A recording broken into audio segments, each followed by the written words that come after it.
والعاقبة للمتقين والصلاة والسلام على سيد الأنبياء والمرسلين أما بعد فأعوذ بالله من الشيطان الرجيم بسم الله الرحمن الرحيم قال الله تبارك وتعالى قل نقص عليك من أنباء الرسل صدق الله مولانا العظيم وصدق رسوله النبي الكريم الأمين ونحن على ذلك من الشاهدين والشاكرين والحمد لله رب العالمين والحمد لله بكماله كشف الشجاع بجماله حسنت جميع خصاله صلوا عليه وآله سلام لك پڑھی الصلاۃ والسلام علیک یا رسول اللہ وأصحابك يا سيدي يا حبيب الله الصلاة والسلام عليك يا سيدي يا نور الله وعلى أصحابك يا رحمة للعالمين الصلاة والسلام عليك يا سيدي يا نور الله وعلى آلك وصحبك يا رحمة للعالمين حمد و ثنا کے بعد میرے نہایت واجب احترام معزز و محترم معزز و محترم تمام علماء کرام حفاظ کرام اور دیگر جتنے بھی مہمان تشریف لائے ہمارے لیے سارے قابل عزت اللہ آپ سب کا آنا اپنی بارگاہ میں قبول فرمائے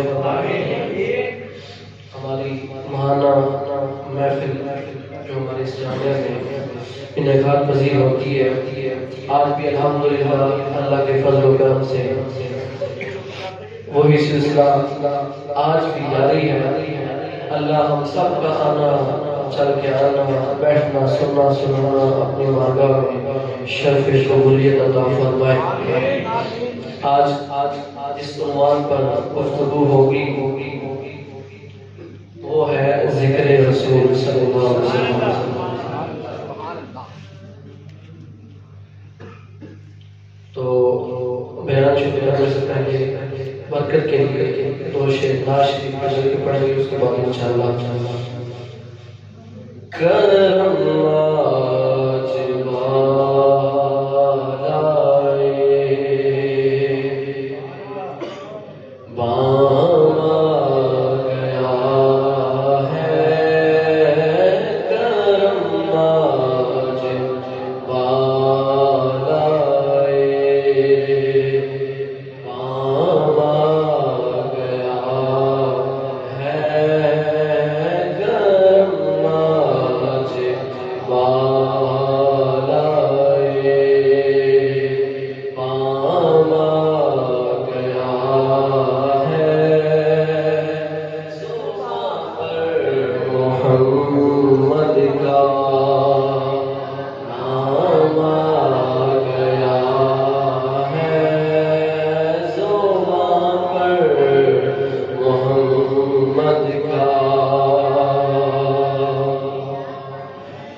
اللہ علیہ وآلہ وسلم کی حدیث پاک ہے، حضور فرماتے ہیں کہ میرا رب مجھ سے یہ کہتا ہے من ذکرنی ولم یذکرک فلیس لہ فی الجنۃ نصیب۔ حضور فرماتے ہیں کہ میرا رب مجھے کہتا ہے اے محبوب پیارے، جو میرا ذکر کرے، اللہ کا ذکر کرے۔ حضور فرماتے ہیں کہ میرا رب مجھ سے یہ کہتا ہے کہ جو اللہ کا ذکر کرے اور تیرا ذکر نہ کرے۔ حضور سے فرمایا اے میرے پیارے محبوب، جو میرا ذکر کرے اور ساتھ تیرا ذکر نہ کرے، فَلَيْسَ لَهُ فِي الْجَنَّةِ نصیب، میں نے اس کے نصیب میں جنت کو لکھا ہی نہیں۔ میں محبوب پیارے جو میرا ذکر تو کرے ساتھ تیرا ذکر نہ کرے، فَلَيْسَ لَهُ فِي الْجَنَّةِ نصیب، محبوب پیارے میں نے اس کے نصیب میں جنت لکھی ہی نہیں۔ اور دوسری حدیث پاک میں حضور فرماتے ہیں کہ میرا رب مجھ سے یہ کہتا ہے کہ جو میرا ذکر کرے گا گویا کہ اس نے میرے مصطفیٰ کا ذکر کیا۔ محبوب پیارے اب میں نے اپنا ذکر اپنا چھوڑا ہی نہیں، جو میرا ذکر کرے گا محبوب پیارے وہ ایسے ہی ہے جیسے وہ تیری باتیں کر رہا ہے، وہ ایسے ہی ہے جیسے تیرے تذکرے کر رہا ہے۔ نبی کریم رؤوف الرحیم شفیع معظم صلی اللہ علیہ وآلہ وسلم کا تذکرہ کرنے کے لیے بیٹھے ہیں جن کو اللہ نے اتنی شانوں سے نوازا ہے۔ میرے آقا کو اللہ کی بارگاہ میں وجاہت کتنی ہے، اللہ کی بارگاہ میں میرے مصطفیٰ کی شان کتنی ہے۔ حدیث پاک سے معلوم کرتے ہیں کنز الاموال کی حدیث، علامہ مرتقی علی ہندی آپ نے اس کو نقل کیا ہے اور تفسیر کبیر میں بھی اس کو ذکر کیا گیا ہے۔ حضور فرماتے ہیں کہ میرا رب مجھ سے یہ کہتا ہے، حضور فرماتے ہیں کہ میرا رب مجھ سے یہ کہتا ہے یا محمد کل احد یطلب رضائی وانا اطلب رضاک فی الدارین۔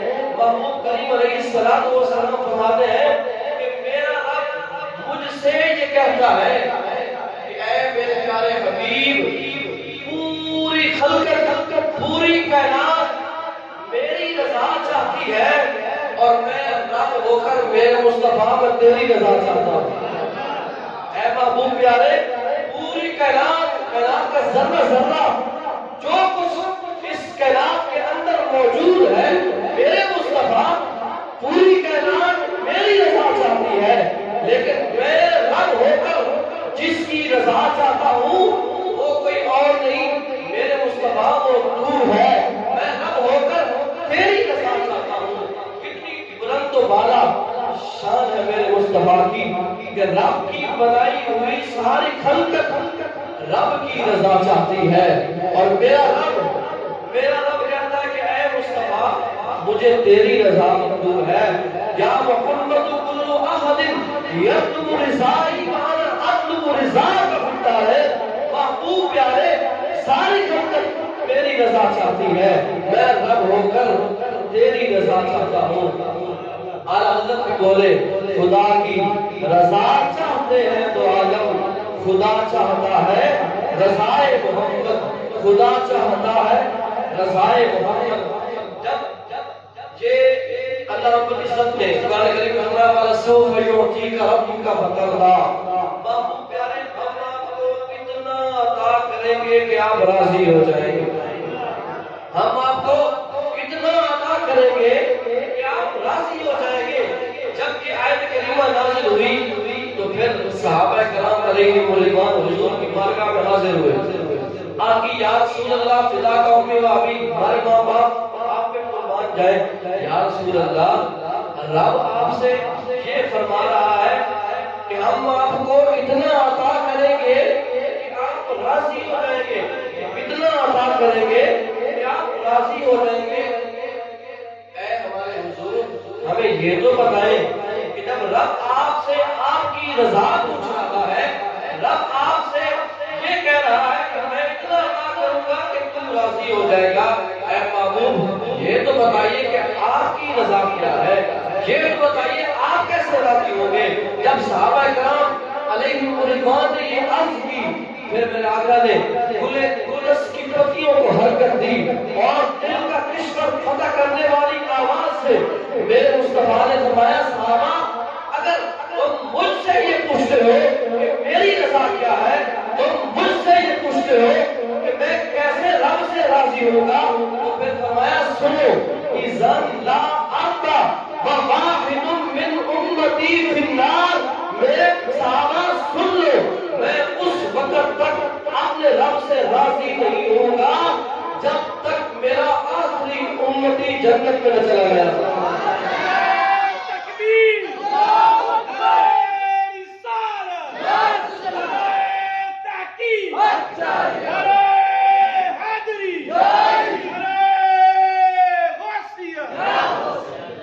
فرمایا اے میرے صحابہ اگر یہ بات ہے مجھ سے یہ پوچھتے ہو کہ میں کیسے رب سے راضی ہوگا، فرمایا میں اس وقت تک راضی نہیں ہوگا جس وقت تک میرا آخری امتی جنت میں چلا گیا۔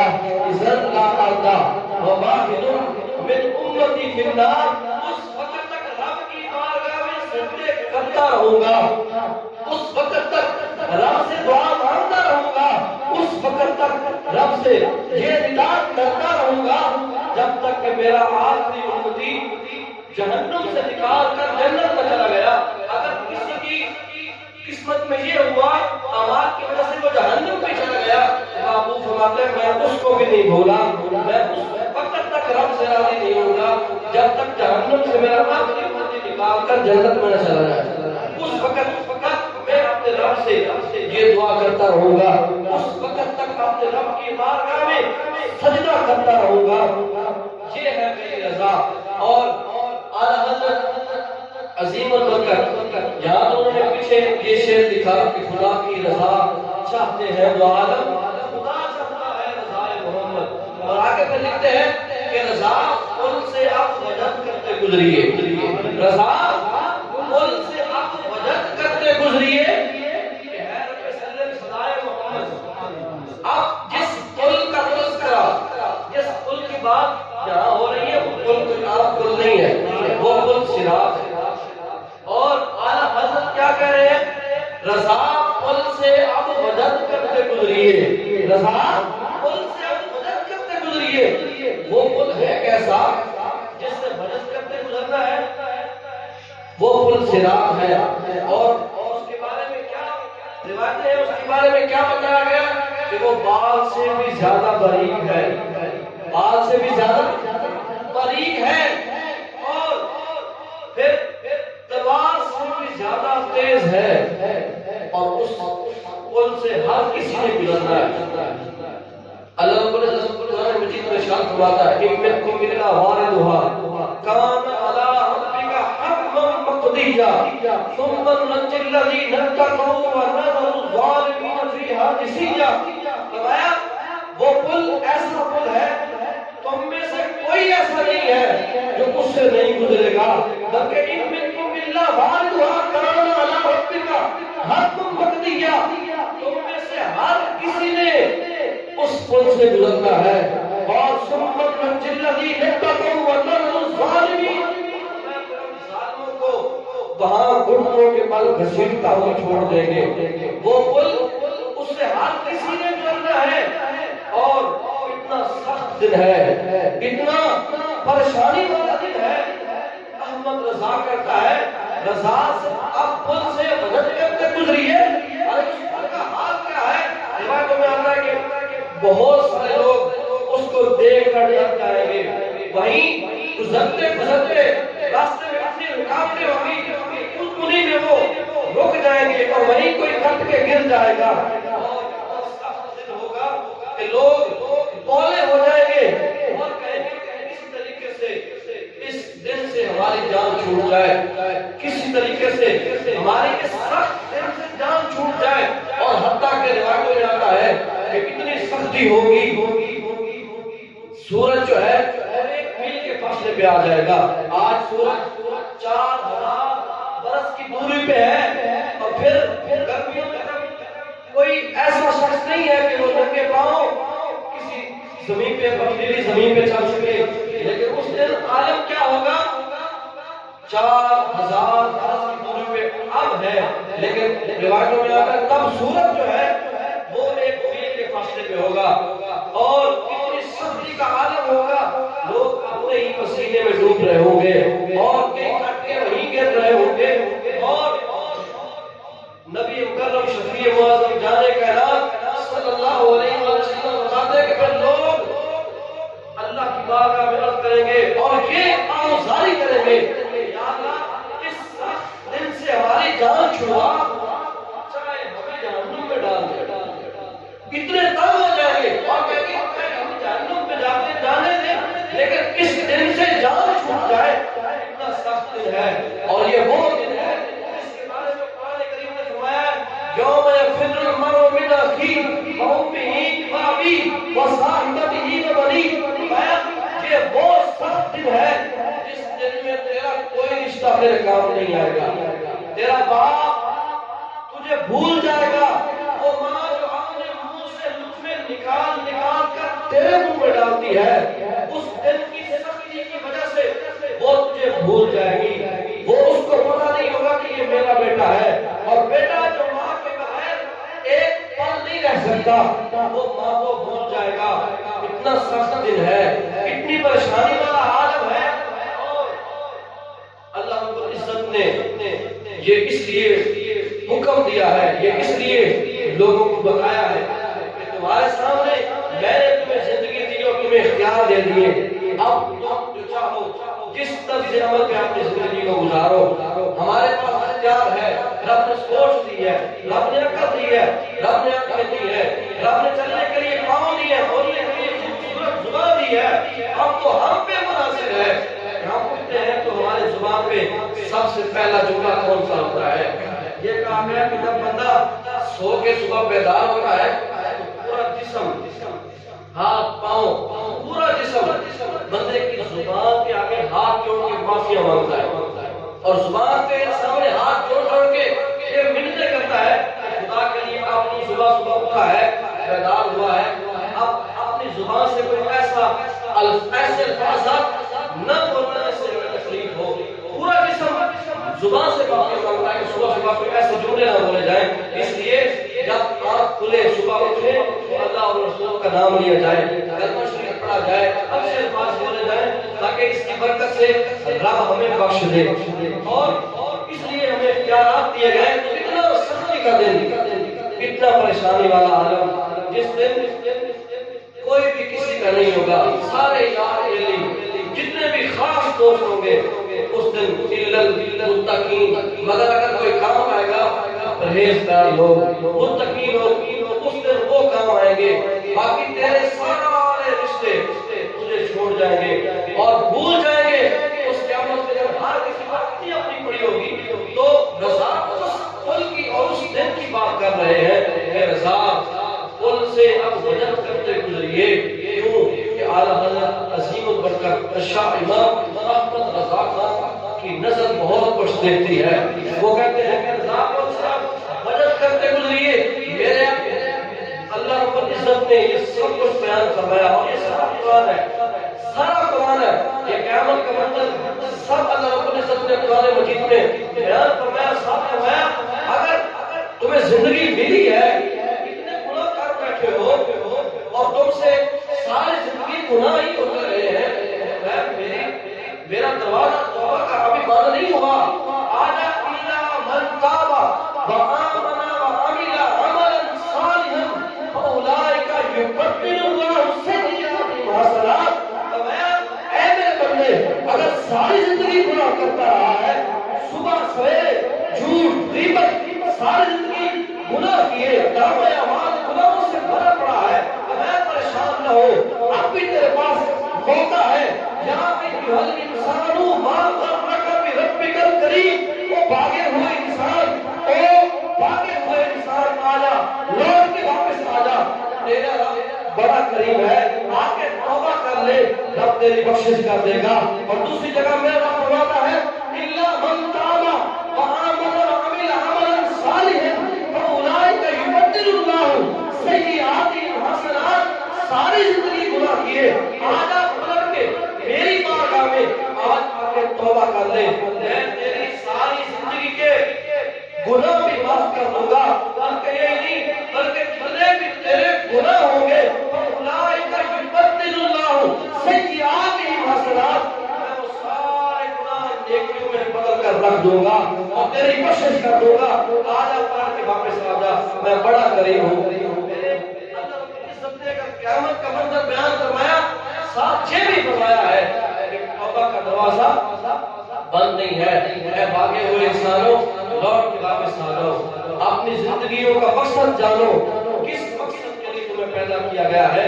رضا خود سے آپ وجد کرتے گزریے، اتنا سختی کا دن، اتنا پریشانی کا دن، اور رضا کہتے ہیں کہ خود سے آپ وجد کرتے گزریے۔ حضرت سیدنا آدم علیہ السلام کو بلایا جائے گا، سیدی سناتا ہوں، سیدنا آدم علیہ السلام کو میرا رب بلائے گا، آدم یہ ساری تیری اولاد ہے، قیامت کے دن، اے آدم یہ ساری تیری اولاد ہے، آج کرے کہ یا اللہ میری اولاد ہے، تو پھر رب فرمائے گا اے آدم پھر ان میں سے جنتی الگ کر اور دوزخی الگ کر۔ سیدنا آدم علیہ السلام کریں گے یا اللہ کتنوں میں سے کتنے جنتی کتنے ہیں، جہنمی کتنے، یا اللہ کتنوں میں سے کتنے، تو رب فرمائے گا ہر 1000 میں سے 999 جہنمی ہے، نکال، ایک بچتا ہے اس کو سائڈ پہ کر، اس کا بھی حساب لے۔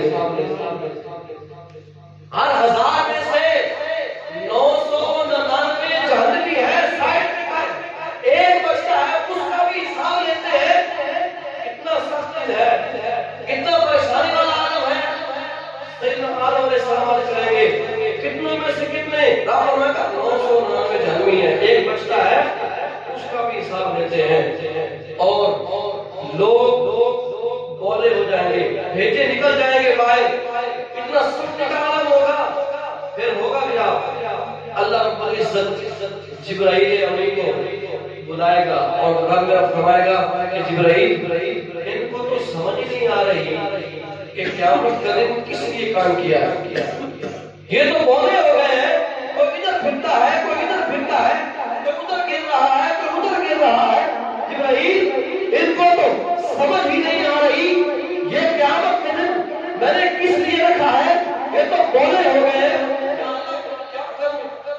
رب فرمائے گا جبرائیل ان کے دلوں میں الہام ڈال۔ یا اللہ کیسا، یہاں بڑی توجہ طلب نکتے کی بات ہے، رب فرمائے گا جبرائیل ان کے دلوں میں الہام ڈال۔ یا اللہ کیا الہام ڈال، رب فرمائے گا ان کے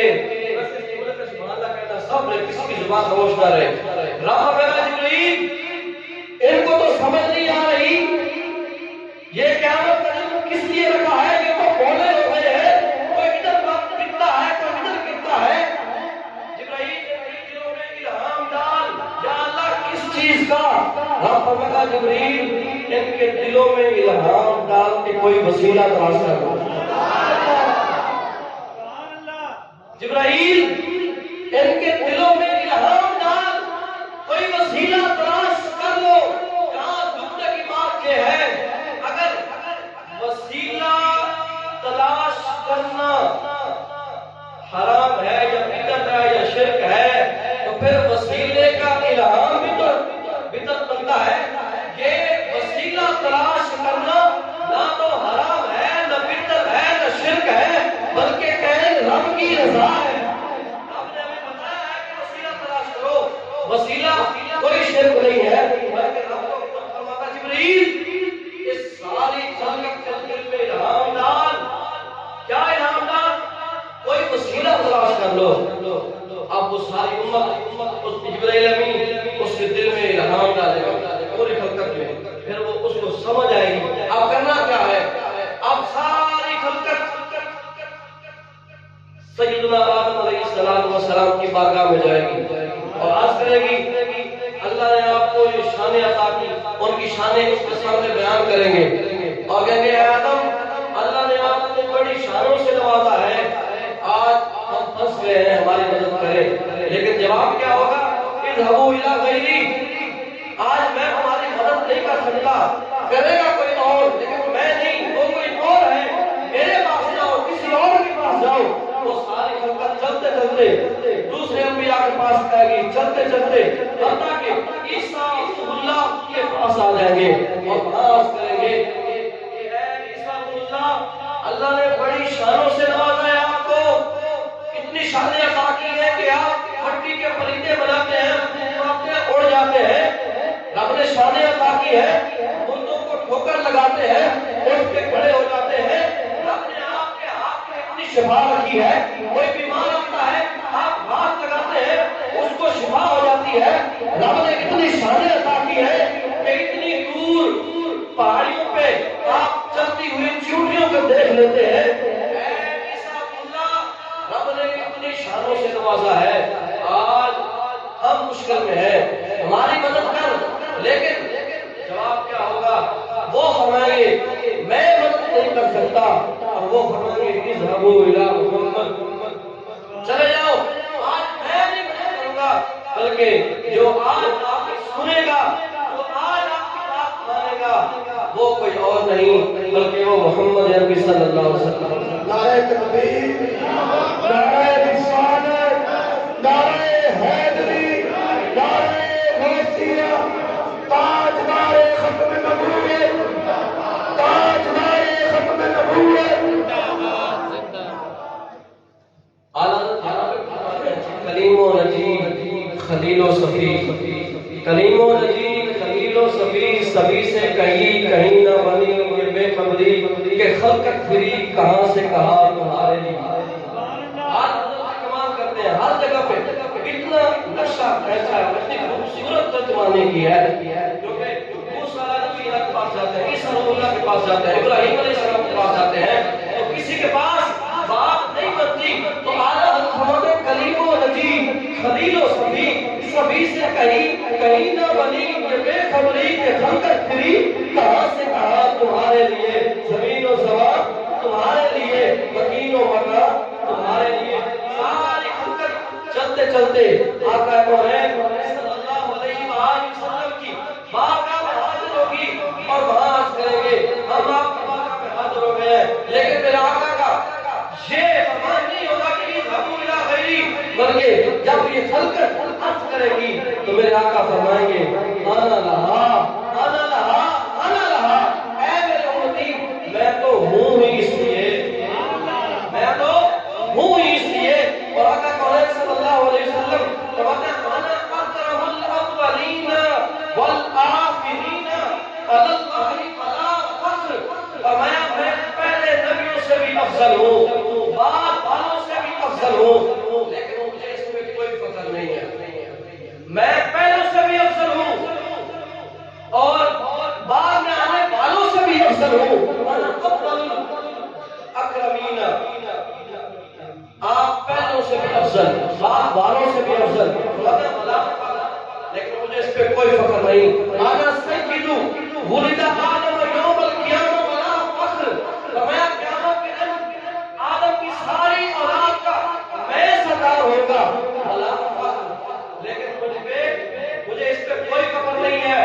اور پھر فرمایا اذا کان یوم القیامت کنت اماما النبیین وخطیبهم وصاحب شفاعتهم، فرمایا قیامت کے دن سارے نبی پوری خلقت خاموش ہوگی، کوئی نہیں بولتا ہوگا، کسی میں بولنے کی ہمت نہیں ہوگی، فرمایا ساری خلقت خاموش ہوگی، اگر اس دن کوئی بولتا ہوگا وہ اللہ کا لال ہوتا ہوگا۔ فرمایا انا خطیبهم و امامهم، فرمایا اس دن میں ساری خلقت کا امام ہوں گا، فرمایا اس دن میں ساری خلقت کا خطیب ہوں گا، فرمایا اس دن سب کے سامنے میں بولوں گا، اور فرمایا اول شافع و مشفع، فرمایا اس دن میں شفاعت کرنے والا ہوں گا اور میری شفاعت قبول کی جائے گی۔ میرے آقا کریم علیہ السلام نے یہ اتنی شان ہے میرے آقا کی، اور یہاں ہمارے اسلاف نے لکھا ہے کہ حضور یہ جو فرما رہے ہیں کہ میں پہلوں سے بھی افضل ہوں، باروں سے بھی افضل ہوں، مجھے اس پہ کوئی فخر نہیں ہے۔ انا سید ولد آدم یوم القیامہ، میں آدم کی اولاد کا سردار ہوں، ولا فخر، مجھے اس پہ کوئی فخر نہیں۔ اذا کان یوم القیامۃ کنت اماما نبیین و خطیبا و صاحب شفاعت، میں سب کا امام ہوں، سب کا خطیب ہوں، لیکن مجھے اس پہ کوئی فخر نہیں۔ وجہ کیا ہے؟ ہمارے اسلام نے لکھا، میرے آقا نے اس لیے فرمایا فخر کروں، یہ جو سارے میری امامت میں ہے، میری خطابت میں ہے، میں کیوں فخر کروں؟ ارے فخر تو ان کو کرنا چاہیے جن کو میری امامت نصیب ہوگی، فخر تو ان کو کرنا چاہیے جن کو میرے آقا کونین صلی اللہ علیہ وآلہ وسلم کی امامت نصیب ہو گئی ہے۔ احمد یار خان گجراتی، آپ نے بڑی کمال کی بات لکھی ہے۔ آپ فرماتے ہیں کہ قرآن کریم میں ہے نا، اذا کان فی یوم کان مقدارہ 50 الف سنہ، کہ قیامت کا دن 50,000 سال کا ہے، قیامت کا دن 50,000 سال کا ہے ایک دن۔ تو انہوں نے ایک بات بڑی خوبصورت لکھی ہے، اتنا بڑا دن 50,000 سال کا دن۔ تو امام احمد یار خان گجراتی رحمۃ اللہ علیہ آپ فرماتے ہیں کہ جو حساب و کتاب ہوگا نا اس دن، قیامت کے دن، وہ ایک عام انسانی دن جیسے آج کا دن گزر رہا ہے، جو حساب کتاب ہوگا نا ساری خلقت کا، وہ کتنے وقت میں ہوگا؟ جیسے یہ عام انسانی دن آج کا گزرتے ہیں، فرمایا اس عام انسانی دن کے آدھے حصے میں، یعنی آدھے دن کے اندر ساری کائنات کا حساب کتاب مکمل ہو جائے۔ اور یہ دن کتنا ہے؟ 50,000 سال کا، اور حساب و کتاب کا دن ہے، لیکن حساب و کتاب کا مکمل ہو رہا ہے عام انسانی دن کے آدھے حصے میں، آدھے دن کے اندر سارے مکمل، اور 50,000 سال کا دن کیا کرنا ہوگا سارا دن؟ اس جملے میں صبر سے بلند آواز سے سبحان اللہ کہہ دیجیے گا۔ امام احمد جعفر فرماتے ہیں 50,000 سال کا دن ہوگا، اور عام انسانی دن کے آدھے دن میں ساری خلقت کا حساب و کتاب مکمل ہو جائے گا، باقی جتنا بھی وقت بچے گا وہ مصطفیٰ کی نام کھانے کے لیے رکھ دیا جائے گا۔ فرمایا وہ جتنا دن بچے گا وہ میرے مصطفیٰ کی ثنا کھانے کے لیے رکھ دیا جائے گا، میرے مصطفیٰ کی شان بیان کرنے کے لیے رکھ دیا جائے گا، میری مصطفیٰ کی عظمتیں دکھانے کے لیے رکھ دیا جائے گا کہ میرے اپنے مصطفیٰ کو کتنی شانوں سے نوازا ہے، میں نے اپنے آقا کریم علیہ السلام کو کیا شانیں عطا کی ہیں۔ آقا کونین صلی اللہ علیہ وسلم فرماتے ہیں کہ جب لوگ جنت جائیں گے اس دن حرمت الجنت علی الانبیاء، فرمایا اس دن تمام نبیوں پہ جنت حرام ہو جائے گی، جنت تمام نبیوں پہ جنت حرام ہو جائے گی۔ یا رسول اللہ وہ کیوں؟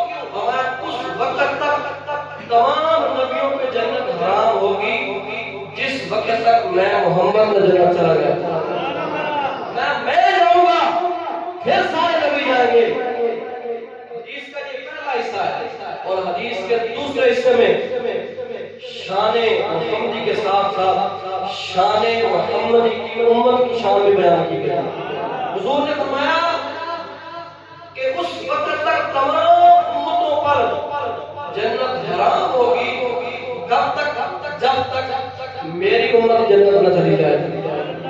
اب آپ اور آپ پڑھیں تاریخ کے کتنے عظیم لوگ آئے، کتنے بڑے بڑے لوگ آئے، اصحاب کہف جن کا قرآن کریم میں ذکر ہے، اور جن کے ساتھ ایک کتا تھا، اللہ نے ولیوں کے دامن کے ساتھ لگنے کی وجہ سے اس کتے کا ذکر بھی قرآن کریم میں کیا۔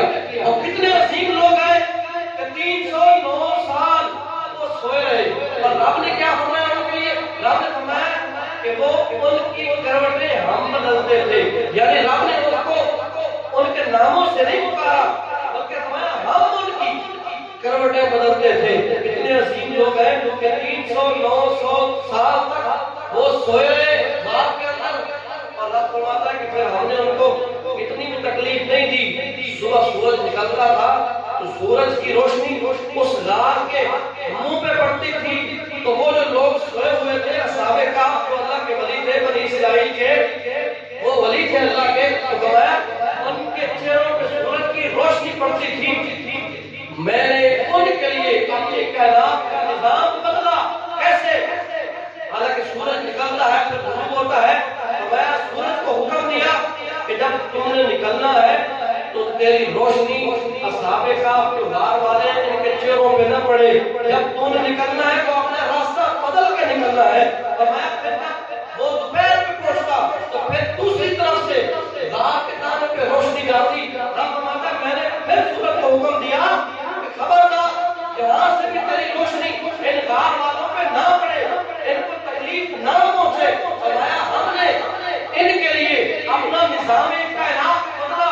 کتنی بار؟ دن میں 2 بار، اور عرصہ کتنا ہے؟ 309 سال۔ 309 سال تک اللہ رب العزت نے اصحاب کہف کے لیے اپنی کائنات کا ایک دن میں 2 مرتبہ اپنا نظام بدلا۔ اتنے عظیم لوگ جن کے لیے رب نظام بدل رہا ہے، جن کو 309 سال تک غار کے اندر زندہ رکھا، نہ ان کے ناخن بڑھنے دیے، نہ ان کے بال بڑھنے دیے، نہ ان کے کتے کو موت دی، اور ساتھ اللہ رب العزت نے یہ بھی فرمایا کہ ان کا کتا جو غار کے دانے پہ ایسے بازو پھیلائے بیٹھا ہے، رب نے اس کے بیٹھنے کا جو صورت ہے شکل بیٹھنے کی وہ بھی قرآن کریم میں بیان فرمائی۔ کیوں وہ کتا اتنا عظیم کیوں ہو گیا؟ وہ اس لیے کہ وہ اللہ والوں کے ساتھ جڑ گیا تھا۔ ارے یہ شان تو بنی اسرائیل کے ولیوں کی ہے، اور محمدی ولی کی شان کیا ہوگی؟ آقا کریم علیہ السلام کے امت کے ولی ہیں، ان کی شان کیا ہوگی؟ تو فرمایا اس وقت تک تمام امتوں پر جنت حرام ہوگی جب تک میرے ساری امت جو ہے وہ جنت میں چلی جائے گی۔ میرے آقا کریم علیہ السلام کی یہ شانیں ہیں، آقا کریم علیہ السلام کی یہ عظمتیں ہیں جو اللہ رب العزت نے بیان فرمائی ہیں۔ اور میرے آقا کریم علیہ السلام خود یہ فرماتے ہیں کہ مجھے اس پہ کوئی فخر نہیں ہے، میں قیامت کے دن سب کا سردار ہوں، سب کا خطیب ہوں، مجھے اس پہ کوئی فخر نہیں ہے۔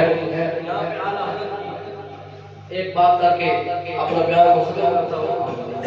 امام احمد رضا خان رحمۃ اللہ علیہ آپ فرماتے ہیں کہ یہ بڑی توجہ والی بات ہے اور یہ بڑی خوش قسمتی کی بات ہے۔ آج ہم سب پیارے آقا کریم علیہ السلام کے ذکر میں آئے ہیں، ان کی محفل میں آئے ہیں اور حضور کی باتیں کرنے کے لیے آئے ہیں، حضور کا تذکرہ سننے کے لیے آئے ہیں۔ ہمارا کوئی مقصد نہیں ہے، ہم حضور کے لیے آئے ہیں، حضور کی باتیں سننے کے لیے آئے ہیں۔ تو یہ کوئی عام بات نہیں، یہ بہت بڑی بات ہے کہ آپ لوگ حضور کی باتیں سننے کے لیے آئے ہیں، اس عظیم شان محفل کا حصہ بنے جس محفل میں حضور کی باتیں ہوئیں۔ تو آج اللہ فرماتے ہیں کہ جو بندہ بھی حضور توجہ کے ساتھ جو بندہ بھی حضور کا ذکر کرتا ہے وہ ایسے نہیں کرتا، جو بندہ بھی حضور کا ذکر کرتا ہے اس کا ذکر پہلے حضور کی بارگاہ میں ہوتا ہے۔ جو بندہ بھی حضور کا ذکر کرتا ہے وہ ایسے نہیں کرتا بلکہ ان کا نام حضور کی مجلس میں لیا جاتا ہے پہلے کہ یہ بندے حضور کی باتیں کرنے کے لیے جا رہے ہیں۔ کتنی خوش قسمتی ہے کہ آج ہم ذکر رسول سننے کے لیے آئے ہیں، آج ہم اپنے مصطفیٰ کی شانوں کے تذکرے سننے کے لیے آئے ہیں۔ اللہ آپ سب کا چل کے آنا اپنی بارگاہ میں قبول فرمائے۔ اللہ رب العزت آپ کو اس میں ڈھیر و ڈھیر ثواب عطا فرمائے، اور آپ کی یہ محبت آپ کا آنا اللہ رب العزت اپنی بارگاہ کے اندر شرف قبولیت عطا فرمائے۔ 11 درود شریف پڑھ